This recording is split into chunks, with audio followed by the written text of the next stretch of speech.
এই পতাকা উত্তোলনৰ সময়ত উপস্থিত হ'ব পৰা আমাৰ BPF দলৰে জেনেৰেল ছেক্ৰেটাৰীৰ লগতে কেন্দ্ৰীয় কমিটিৰ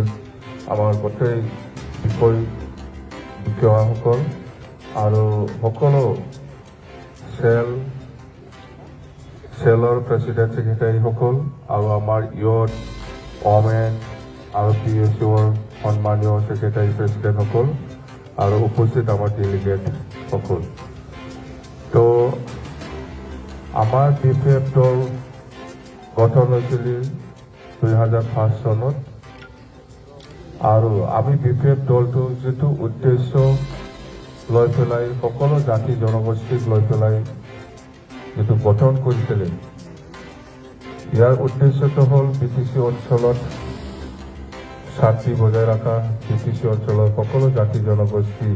একেলগে থাকি পেলাই এই অঞ্চলত উন্নতিৰ কাম কৰাটো হ'ল আমাৰ BPF দলৰ আসল উদ্দেশ্য। এইটোকে মই আজি ভগৱানৰ ওচৰত আল্লাহৰ ঈশ্বৰৰ ওচৰত মই প্ৰাৰ্থনা কৰিছোঁ যে যি উদ্দেশ্য লৈ পেলাই আমি BPF দল গঠন কৰিছিল সেই উদ্দেশ্যটো যাতে আমি সকলো জাতি জনগোষ্ঠী সকলোৱে একগোট হৈ পেলাই কাম কৰি পেলাই BTCৰ স্বাৰ্থত যাতে আমি